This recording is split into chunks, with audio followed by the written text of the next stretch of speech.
ओम श्री परमात्मने नमः। तो प्रश्न है, पृथ्वी पर जीवन की उत्पत्ति कैसे हुई। जब हम कोई प्रश्न तैयार करते हैं और उसका जो उत्तर होता है वो जितना साइंटिफिक और गुण होता है चिंतन में और सैद्धांतिक रूप से वो उतना सटीक होता है। तो विज्ञान ने जीवन की उत्पत्ति पर जो सिद्धांत दिए, कैसे निर्माण हुआ, वो अपनी थ्योरी देता है और संतों ने अपनी थ्योरी दी है, अपने सिद्धांत दिए हैं। रामायण में तुलसीदास महाराज कहते हैं कि अंडज पिंडज श्वेतज उद्भिज चार खानी जग जीव अपार। तो एक डायमेंशन दे दिया। ये साइंटिफिक फिक्स नहीं है कि इतना ही सत्य है। सत्य के कई आयाम होते हैं। जैसे अंडा है, अंडा से पैदा होने वाले जीव हैं। मुर्गी अंडा देती है, सर्फ जो होता है उसको अंडा होते हैं, और भी चिड़ियों के अंडे होते हैं, उनसे जीवन की उत्पत्ति होती है। दूसरा समुद्र है, तो समुद्र देखें, हम पृथ्वी को देखते हैं कि 75% या 76% तो वाटर है, पृथ्वी के ऊपर समुद्र है। शेष भूमि है जिसमें कुछ भूमि ऐसे रेतीली है, कुछ रिक्त खाली है, कहीं जंगल पहाड़ है, और कुछ भूमि पर 195 या 194 देश कंट्रीज हैं। तो मनुष्यों की बात करें तो पृथ्वी पर 101 अरब 33 करोड़ मैक्सिमम। ये घटता बढ़ता रहता है, मतलब जो आंकड़ा था पुराना वाला वो ये है। तो लाखों लोग जन्मते हैं, रोज मरते हैं वर्ल्ड स्तर से। तो प्रश्न ये है कि जीवन की उत्पत्ति को लेके हम बात करते हैं चर्चा। तो जीवन अंडा से पैदा हुआ है, तो अंडा के रूप में चीज पैदा हुए, पिंड रूप में पैदा हुए। जैसे हम दूध है और उसको बंद कर दें, कुछ दिन वो सड़ता है, कीड़े पड़ जाते हैं। हमारे शरीर में घाव होता है, कीड़े पड़ जाते हैं। किसी जानवर को घाव हुआ, कीड़े पड़ गए, तो ये पिंड रूप में पैदा हो रहे हैं जीव, विभिन्न प्रकार के जीव। समुद्र में भी कई मछलियां होती हैं जो आपस में लड़ती हैं, उनको घाव होता है, उनमें जो कीड़े पड़ते हैं वो कीड़े पानी के अंदर भी जिंदे रहते हैं। बहुत से जीव तो अभी अज्ञात ही हैं, जो विज्ञान जिन पर रिसर्च और शोध कर रहा है। बहुत से जीव अस्तित्व में आ गए, और बहुत से जीव अस्तित्व में थे और आज नहीं हैं, उनकी प्रजातियां खत्म हो गई। बहुत सी चिड़ियाँ जो थी वो अस्तित्व में थी, उनकी प्रजाति खत्म हो गई, नई चिड़ियाँ आ गई। तो प्रकृति को हम ऐसे समझें, थोड़ा दर्शन की भाषा में, कि ये परिवर्तनशील है। जैसे बच्चा जन्म लेता है, गर्भ धारण करता है किसी स्त्री के गर्भ में, और वो जन्म से पहले ही उसमें परिवर्तन निरंतर जारी है। परिवर्तन की प्रक्रिया से वो जन्मा, और परिवर्तन की प्रक्रिया से वो शरीर से बाहर आया, परिवर्तन की प्रक्रिया से वो युवा हुआ, वृद्ध हुआ, मृत्यु को प्राप्त हो गया। तो प्रकृति के तत्व शाश्वत हैं, लेकिन क्रियाएं परिवर्तनशील और नाशवान हैं। जैसे हम शाश्वत नहीं हैं, लेकिन हम में जो तत्व मौजूद हैं, जल अग्नि मिट्टी वायु आकाश, ये शाश्वत हैं, लेकिन हम नश्वर हैं। हम आज नहीं तो कल मर जाएंगे, फिर हम में भी परिवर्तन होंगे। तो जीवन की उत्पत्ति को हम ऐसे समझें कि ये एक अज्ञात शक्ति, जैसे भगवान कृष्ण कहते हैं परा प्रकृति, अपरा प्रकृति, जल अग्नि मिट्टी वायु हवा आकाश सत्य रज तम, या कहते हैं मन बुद्धि अहंकार। तो ये अष्टधा मूल प्रकृति है, जिसे कहते हैं अपरा प्रकृति। और इसमें जो चेतना है, चेतन रूपी जीव को मैं स्थापित करता हूँ, वो चेतना है परा प्रकृति। तो ये दोनों जब मिलती हैं, जड़ चेतन ही ग्रंथि पड़ी गई, जड़ और चेतन की ग्रंथियाँ पड़ी हुई हैं, दोनों जब आपस में अटैचमेंट होती हैं तो जीवन का निर्माण होता है विभिन्न रूपों में। तो अभी समुद्र में साइंस, आज का आधुनिक मॉडल और हाई एचडी टेक्नोलॉजी से संयुक्त इंस्ट्रूमेंट्स और सारे डिजिटल वेब पर जो रिसर्च चल रहा है समुद्रों में, तो ऐसे नए नए जीव मिल रहे हैं जो अब तक अस्तित्व में नहीं थे। अस्तित्व में नहीं थे का मतलब है कि अस्तित्व में वो थे लेकिन अभी खोजबीन में नहीं आए थे, रिसर्च में नहीं आए थे। अब वो आ रहे हैं, नई नई प्रजातियां मिल रही हैं। वैसे ही अमेजन का जंगल है तो उसमें कई ऐसी पौधे वनस्पतियां मिले हैं जो थे लेकिन खोजने में नहीं आए थे। तो खोज जिस क्षेत्र में गहरी होती जाती है, नई नई चीज़ें खोजने में आ जाते हैं। तो जीवन की उत्पत्ति को जैसे भी खोजा है, एक कोशीय, बहुकोशीय, द्विकोशीय जीव, स्वपोषी जीव, परपोषी जीव, है ना। तो जीवन और जीव जगत की उत्पत्ति को लेकर के हम कह रहे हैं कि दोनों प्रकृतियां कारण हैं जीवन की उत्पत्ति में। एक परा प्रकृति, दूसरी अपरा प्रकृति। ये दोनों प्रकृतियां जब मिलती हैं तब जीवन का निर्माण होता है और विभिन्न जीवों का निर्माण होता है। लेकिन उनकी प्रकार जो हैं, तुलसीदास महाराज ने बताया कि अंडा से पैदा होने वाले पिंड रूप में उद्भिज, और उद्भिज माने मिट्टी से। बरसातों में देखते हो मिट्टी से केचुए पैदा होंगे, बहुत से जीव, बहुत से मच्छर, डंस, नाना प्रकार के जीव पैदा होते हैं। फिर धीरे धीरे उनकी नाम रूपों की एक विशेष सूची बनाई वैज्ञानिकों ने या हमारे पूर्वजों ने दर्शाने के लिए कि ये जीव है हाथी, इसका नाम है, इसका रूप रंग है। ऐसे ऐसे एक विशेष सूची बना दी गई। इन सभी जीवों की उत्पत्ति में कारण तो प्राप्रकृति है, अपराप्रकृति है, और ये प्रकृति है अनादि और शाश्वत। तो इसके तत्व भी शाश्वत हैं।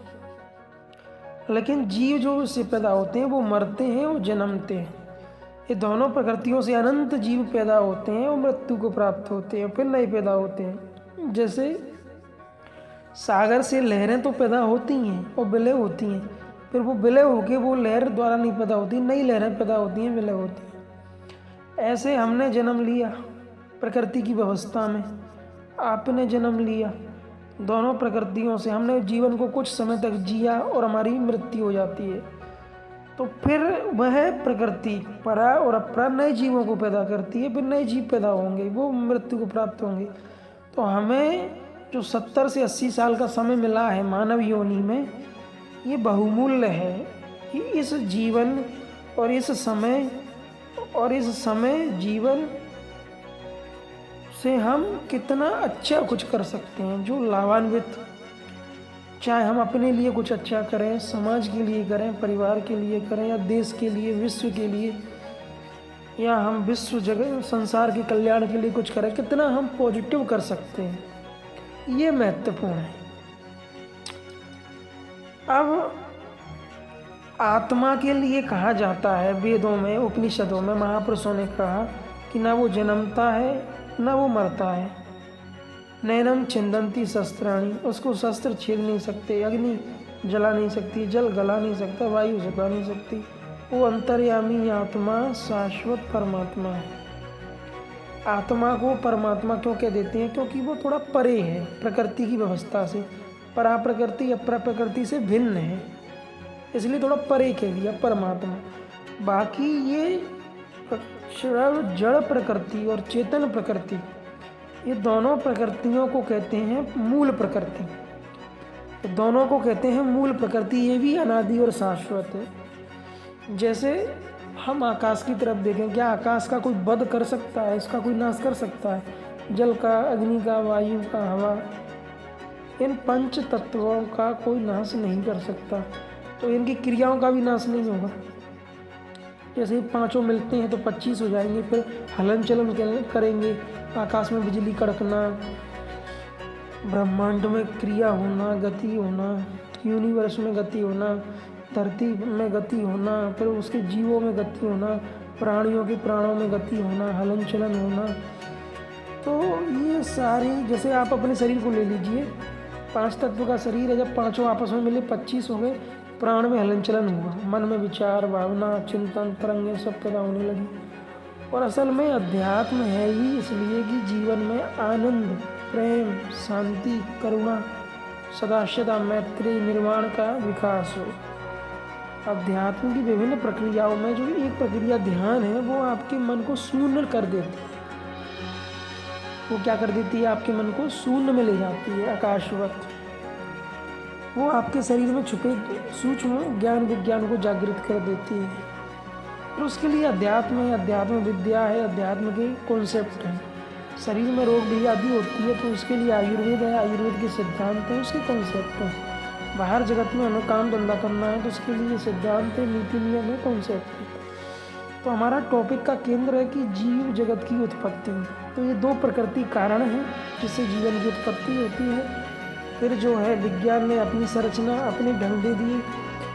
विज्ञान क्या करता है, किसी जीव को पकड़े, उसका डीएनए किए, उस पर रिसर्च किए, उसके अंदर सारे तत्व, उसका ब्लड का रिसर्च किए, उसके सारे सिस्टम को अल्ट्रासाउंड हाई रेडिएशन वेव में उसका एक्सरा लिया गया। कोई भी जीव ले लीजिए, मान लो बंदर है, आती है तो उसकी आकृति दिखा दी गई, ऐसे हड्डियाँ हैं, ऐसे ऐसे पे पाचन तंत्र, ऐसे खाने की प्रक्रिया है वगैरह वगैरह। उसके ब्लड में कौन कौन से तत्व हैं, मछली का जो तेल होता है, पहले बच्चों को पोलियो की दवाई में पिलाते थे। तो फिर ऐसे रिसर्च होते गए और गुण धर्म दोषों का विश्लेषण होता चला गया। ये जीव है, ये इसका नाम है, ये इसके गुण हैं, इसकी संरचना है, इसके घटक हैं, सारा सबका विवरण दे दिया गया। तो ये दोनों प्रकृतियों को संचालित करने वाला है परम पुरुष परमात्मा। परमात्मा परम पुरुष है, कारण तत्व है। प्रकृति पुरुष दोनों अनादि हैं, हम ऐसे बोले। और पुरुष परमात्मा है, वो न जन्मता न मरता, वो शाश्वत सनातन है, था है, रहेगा। अकाल पुरुष है, काल से बाधित नहीं होता। दूसरी प्रकृति है, प्रकृति के अपने आयाम हैं, डायमेंशन है। इसके दो रूप हैं, परा प्रकृति, अपरा प्रकृति। ये अनंत भावों को जन्म देने में सक्षम है, सात्विक, तामस, राजस, इस प्रकार के अनंत विचार, भावनाएं, तरंगें चित्त में ये सक्रिय करती है। 84 लाख योनियों में जितने जीव हैं सब में भावना, विचार, चिंतन होते हैं। वो सब प्रकृति के गुणों की देन है। उसके बाद उनकी उत्पत्ति का मूल कारण दो हैं, परा प्रकृति, अपरा प्रकृति। जड़ चेतन, डार्क मैटर, डार्क एनर्जी भी हम कह सकते हैं। और इसी परा प्रकृति, अपरा प्रकृति से अनंत गैलेक्सी, अनंत ब्रह्मांड, यूनिवर्स का निर्माण होता है। ये दोनों प्रकृतियाँ जब आपस में मिलती हैं तो नए ग्रह निर्मित होते हैं, पुराने डिस्ट्रॉय होते हैं, फिर दूसरे तैयार होते हैं। इस प्रकार से ये एक संरचनात्मक ढंग से प्रक्रिया सुचारू रूप से चलती रहती है। तो इस प्रक्रिया को चलाए रखने में ये प्रकृति ही कारण तत्व है। तो समझ में आया कि जीवों की उत्पत्ति पृथ्वी पर कैसे हुई। अब पृथ्वी पर जल कैसे आया, वायु कैसे आई, अग्नि कैसे आई, हवा, आकाश। तो ये शाश्वत मूल तत्व हैं प्रकृति के, ये सारे ब्रह्मांड में व्याप्त हैं, या स्पेस में कहें हम, थोड़ा बड़ा शब्द, यूनिवर्स में। और इन जीवों की समस्त प्रक्रियाएं, चेष्टाएं और उनकी अवस्थाएं हैं। कुछ दिन जीते हैं, फिर मृत्यु को प्राप्त हो जाते हैं, फिर नए पैदा होते हैं। और इन सबको पैदा करने वाली प्रशक्ति है जड़ चेतन। तो साफ हो गया, उत्तर की प्रकृति के दो रूप हैं, जड़ चेतन, दोनों मिलती हैं तो अनंत जीव पैदा होते हैं, मृत्यु को प्राप्त होते हैं। उनकी कई अवस्थाएं हैं, कुछ अंडे से पैदा होते हैं, कुछ पिंड रूप में, कुछ उद्वेज, कुछ स्वेदज प्रजनन के द्वारा, और कुछ और भी प्रकार से जीव पैदा होते हैं। अभी हमारी पृथ्वी पर ऐसा होता है, मान लीजिए ब्रह्मांड में कोई दूसरा ग्रह है, वहाँ की व्यवस्था कुछ और अलग प्रकार की हो, वहाँ कुछ ऐसे जीव हों जो हम उनको देख ना सकें, या फिर ऐसे जीव हों जो हमें देख सकें, हम उन्हें ना देख सकें। तो ये प्रकृति है अनंत, इसका जो पावर है, नेचुरल पावर, सॉफ्टवेयर, वो पूरी रूप से इसको समझ पाना एक मानव मस्तिष्क के लिए संभव नहीं है। जिसलिए जितने भी वैज्ञानिक, दार्शनिक, विचारक या पीएचडी के प्रोफेसर हैं जिन्होंने रिसर्च किया, उन्होंने उतना ही बोला, उतना ही कहा है जितना कि वो उस क्षेत्र में, उस फील्ड में अपने चिंतन के धरातल पर ऊपर उठे। लेकिन जब हम देख सकते हैं कि हमारी पृथ्वी पर जीवन विभिन्न रूपों में, विभिन्न आयामों में पनपा है, पैदा हुआ, उत्पन्न हुआ, और भी ग्रह हो सकते हैं जहाँ की एटमॉस्फेयर, जहाँ की संरचना, जहाँ का गैसीय दबाव, वायुमंडल का दबाव भिन्न हो, और वहाँ भिन्न प्रकार के जीव हों जो हमारे टेलीस्कोप या हमारे ये जो आधुनिक मशीनें हैं उनकी पकड़ में ना आते हों। क्योंकि प्रकृति के रहस्य को पूरा जान पाना सिर्फ परमात्मा के लिए संभव है, और पूर्ण ज्ञान स्वरूप परमात्मा के रहस्य को जानना प्रकृति के लिए संभव होगा। हम तो इन दोनों के द्वारा निर्मित तुच्छ प्राणी मात्र हैं, पृथ्वी के तुच्छ जीव मात्र हैं, जो आज नहीं तो कल मृत्यु को प्राप्त हो जाएंगे। ये दोनों शाश्वत तत्व हैं, इसलिए धर्म में दोनों की पूजना, वंदना, उपासना की जाती है, दोनों से प्रार्थनाएं की जाती हैं। प्रकृति को माँ कह देते हैं और पुरुष को परमात्मा, परम पिता। यही माता पिता हैं समस्त जगत के और समस्त यूनिवर्स के और समस्त सृष्टि के। और इनके दोनों के रहस्य को, प्रकृति और पुरुष के रहस्य को प्रकृति पुरुष ही जाने। आम मनुष्य की बुद्धि उतना जान पाती है जितना कि प्रकृति की कृपा हो उनके ऊपर, या पुरुष की कृपा, जितना वो कृपा करें, जितना वो हमें जना दें। क्योंकि हमारा शरीर, हमारा मन, बुद्धि, चित्त, अहंकार सब प्रकृति से निर्मित है। प्रकृति ने जितनी शक्ति, जितनी क्षमताएं हमको दी हैं, हम उतना ही जान पाते हैं, क्योंकि हम व्यक्तिगत प्रकृति से एक्टिव हैं। हमारा अपना कोई स्वतंत्र स्वरूप नहीं। हमारा शरीर प्रकृति से, प्रकृति के आवेग, वेग, संवेग से बना है। और हमारा मन, हमारा प्राण भी प्रकृति से बना है। और जो हमें धर्म का ज्ञान, विज्ञान है, वो भी प्रकृति का ही स्वरूप है। और जो परम पुरुष परमात्मा है, वो तो अनिर्वचनीय कहा है आप तो पुरुषों ने, उसे ज्ञानियों ने, कि मन, बुद्धि, चित्त, अहंकार से भी उसका विश्लेषण, उसको जान पाना संभव नहीं। समाधि में लीन रहकर भी निरंतर कोई